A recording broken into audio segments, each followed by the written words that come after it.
수고하고 무거운 짐진 자들아 다 내게로 오라. 이 말씀은 인생의 무거운 짐을 지고 가는 자들을 향한 예수님의 초대입니다. 예수님은 피곤하고 지친 영혼들에게 쉼을 주시고 새 힘을 주시는 분이십니다. 내게로 오라 말씀하시는 주님의 음성, 주님의 초대에 응하시는 여러분들 되시기를 바랍니다.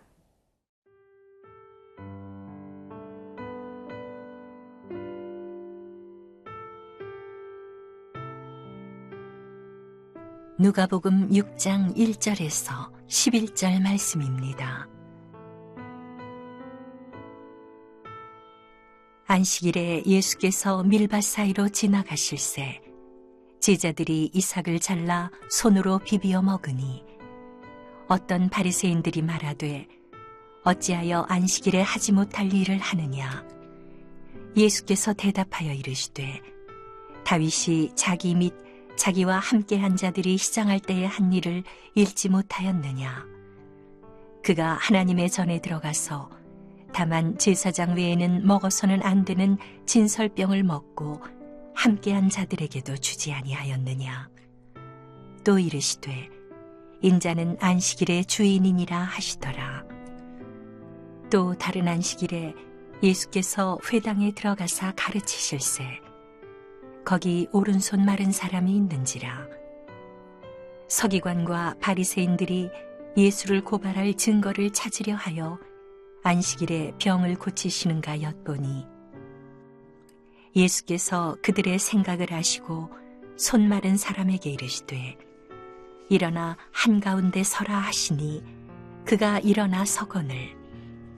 예수께서 그들에게 이르시되 내가 너희에게 묻노니 안식일에 선을 행하는 것과 악을 행하는 것, 생명을 구하는 것과 죽이는 것, 어느 것이 옳으냐 하시며 무리를 둘러보시고 그 사람에게 이르시되 네 손을 내밀라 하시니 그가 그리하매 그 손이 회복된지라. 그들은 노기가 가득하여 예수를 어떻게 할까 하고 서로 의논하니라. 오늘 본문에 나오는 두 가지 사건은 모두 안식일에 벌어진 일들입니다. 1절을 보면 안식일에 예수님께서 제자들과 함께 밀밭 사이를 지나가실 때 제자들이 이삭을 손으로 비벼 먹었는데 이를 본 바리새인들은 흥분하면서 안식일에 어떻게 그런 일을 할 수 있느냐고 말합니다. 이들의 관심은 오직 안식일에 하지 말아야 될 것이 무엇인가에 집중되어 있습니다. 그러나 사실 예수님과 제자들이 율법을 범한 것이 아니었습니다. 이들이 비난하는 이유는 자신들이 만들어 놓은 금지 조항을 어겼다는 것입니다. 이때 예수님은 다윗의 예를 들면서 안식일의 본질에 대해서 알려주십니다. 3절과 4절입니다. 예수께서 대답하여 이르시되 다윗이 자기 및 자기와 함께한 자들이 시장할 때 한 일을 읽지 못하였느냐. 그가 하나님의 전에 들어가서 다만 제사장 외에는 먹어서는 안 되는 진설병을 먹고 함께한 자들에게도 주지 아니하였느냐. 예수님은 다윗이 굶주려 있는 자신의 동료들을 위하여서 성전에 들어가서 제사장들만 먹는 떡을 먹게 한 것처럼 안식일은 사람을 위한 것이지 무엇을 하느냐 마느냐의 행동 규정으로 사람을 올가매는 것이 아님을 말씀하십니다. 창세기 2장 3절에서는 하나님은 그 7째 날을 복되게 하사 거룩하게 하셨으니 이는 하나님이 그 창조하시며 만드시던 모든 일을 마치시고 그날에 안식하셨음이라고 말씀하십니다. 즉 하나님이 안식일을 주신 이유는 우리에게 복 주시기를 원하시고 거룩하게 하기 위함이라는 거죠. 마르다 던이라는 영성학자는 안식을 4가지로 표현하고 있습니다. 안식은 그침, 쉼, 받아들임, 향연이라고 합니다. 이것은 무슨 말이냐면 안식일은 일상의 일과 또 우리 가운데 있는 모든 근심과 걱정과 염려를 그치고 영적으로 육체적으로 또 정서적으로 또 쉼을 누리며 공동체 안에서 함께 주시는 주님의 기쁨을 누리는 날이라는 것입니다.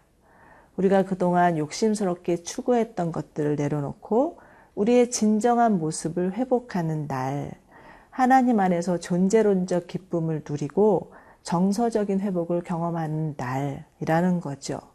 그러므로 안식일은 우리가 지키는 것이 아니라 안식일이 우리를 지켜주신다고 말합니다. 이런 맥락으로 볼 때 우리가 얼마나 진정한 안식의 의미를 발견하지 못한 채 살고 있었는지 모릅니다. 이런 경우가 있죠. 주일에는 절대 외식하면 안 되고 또 극장이나 영화관에 가는 것은 있을 수도 없는 일이라는 생각을 많이 가지고 저희가 신앙생활을 했었습니다.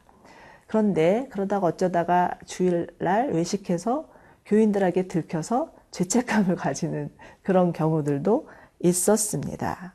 그런데 정말 그 안식일은 주님과의 기쁨을 위해서 우리가 또 외식을 그치고 극장이나 여행 가는 것을 절제할 수는 있겠지만 그 자체가 금기가 되어서 우리를 올가맨다면 진정한 안식의 의미를 상실하는 것이죠.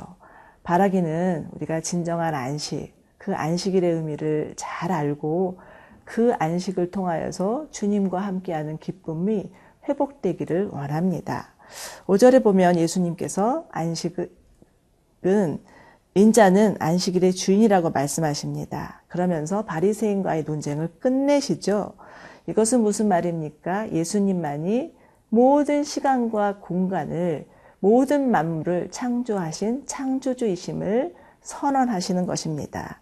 그리고 이 모든 만물이 심지어는 죽음까지도 예수님의 권위 아래 있다는 것을 말하는 거죠. 그렇기 때문에 우리 모두는 예수님의 주되심을 인정하고 주님 안에서 안식을 누려야 합니다.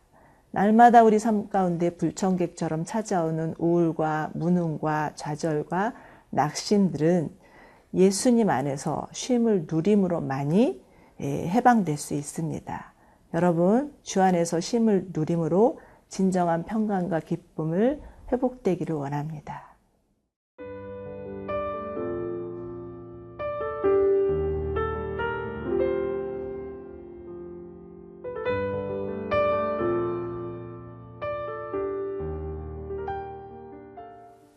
예, 6절부터는 또 다른 안식일에 벌어진 사건인데요. 6절 읽겠습니다. 또 다른 안식일에 예수께서 회당에 들어가 가르치실새 거기 오른손 마른 사람이 있는지라. 예수님이 회당에서 말씀을 가르치고 계실 때 그 회당에는 오른손 마른 자가 있었습니다. 여기서 마른이라는 단어는 바싹 마른 초목이나 나뭇잎과 같은 상태를 말합니다. 여러분 혹시 바싹 마른 나뭇잎에 손을 대보신 적이 있습니까? 아마 바삭 소리를 내면서 그 자리에서 바스라질 것입니다. 지금 이 오른손 마른 자, 이는 그의 손뿐만 아니라 그의 영혼까지도 바싹 말라 있었습니다. 그러나 예수님이 그에게 손을 대시니 그 안에, 그 말랐던 그 영혼 안에 기적이 일어납니다. 그의 오른손뿐만 아니라 그의 영혼 전부를 송두리째 적시는 주님의 마르지 않는 은혜가 임한 것이죠. 에스겔 37장을 보면 마른 뼈 한 상이 나옵니다. 하나님이 에스겔에게 마른 뼈가 가득한 골짜기로 데려가시고 그 마를 대로 말라 비틀어진 그 뼈들을 향하여서 명령하라고 하십니다. 이에 에스겔이 순종하니 그 마른 뼈들이 살아나는 놀라운 역사가 있었습니다. 이것은 정말 하나님의 기적과 같은 은혜이죠. 아무리 마른 뼈와 같은 인생이라 할지라도 예수님을 만나면 다시 소성할 수 있습니다. 하나님은 우리의 말라버린 육체 또 영혼까지도 새롭게 하시는 분이십니다. 그런데 이에 반해서 유대 종교 지도자들은 오른손 마른 자가 회복되는 일에는 도통 관심이 없습니다. 그의 상태가 어떤지, 그의 마음이 어떤지 살피려고 하지 않습니다. 오히려 안식일에 이런 행동을 한 예수님, 그 예수님을 보면서 비난하고 어떻게 해서든지 예수님을 꼬투리를 잡아서 올가매고자 거기에만 혈안이 되어 있습니다. 이때 예수님은 그들의 생각을 아시고 의도적으로 안식일에 마른 자를 고치시면서 질문하시는데 9절입니다. 예수께서 그들에게 이르시되 내가 너희에게 묻노니 안식일에 선을 행하는 것과 악을 행하는 것, 생명을 구하는 것과 죽이는 것 어느 것이 옳으냐. 예수님은 안식일의 정신에 대해서 알려주십니다. 안식일은 어떤 조항을 만들어 놓고 지켜야 하느냐 말아야 되느냐 그것을 따지는 것이 아니고 그것을 지키지 못한 자들을 향해서 정죄하고 비판하는 것이 아니라 정말 안식일을 통하여서 하나님을 만나고 하나님과 교제하고 주님과 기쁨을 누리고 그리고 주님이 주시는 생명을 흘려보내는 것입니다. 저는 이 말씀을 묵상하다가 쉰들러 리스트에 나오는 한 대사가 생각났습니다. 쉰들러는 1100명이라는 유태인을 죽음의 수용소에서 구해낸 인물이죠. 그러나 그럼에도 불구하고 그는 더 많은 유태인을 살리지 못한 것에 대해서 후회합니다. 그때 한 유태인이 찾아와서 그에게 이렇게 말합니다. 한 사람을 구하는 것이 세상을 구하는 것입니다. 여러분 그렇습니다. 하나님이 원하시는 것은 생명을 살리는 일입니다. 하나님이 이 땅 가운데 교회를 주신 이유는 생명 살리라고 주신 것입니다. 그런데 만약 교회가 이 생명 살리는 일을 놓친다면 교회는 생명력을 잊어버리고 음부의 권세에게 질 수밖에 없습니다. 그러나 교회가 정말 생명 살리는 일에 전심을 다하고 그 일에 전부를 드린다면 그래야 해서 교회를 통하여서 생명이 살아난다면 음부의 권세가 맥을 추지 못할 것입니다. 갈라디아서 5장 14절에 보면 내 이웃을 내 몸같이 사랑하라 이 한마디에 온 율법이 완성된다 라고 말하고 있습니다. 우리 모두 이 사랑의 법을 성취하는 자들이 되기를 소망합니다. 함께 기도하겠습니다. 사랑하는 주님, 우리 인생의 무거운 짐들을 주님 앞에 맡기기를 원합니다. 그래서 주님 안에서 쉼을 누릴 뿐만 아니라 주님으로 인하여서 영혼이 소성케 되기를 원합니다. 그리고 우리의 영혼이 소성될 뿐만 아니라 죽어가고 있는 자들, 피곤하고 지친 영혼들에게 쉼과 사랑을 전하는 자들 되기를 소망합니다. 하나님 우리 가운데 임재하여 주시고 우리로 하여금 생명 살리는 일에 우리의 전부를 드릴 수 있게 하여 주시옵소서. 예수님의 이름으로 기도드립니다. 아멘.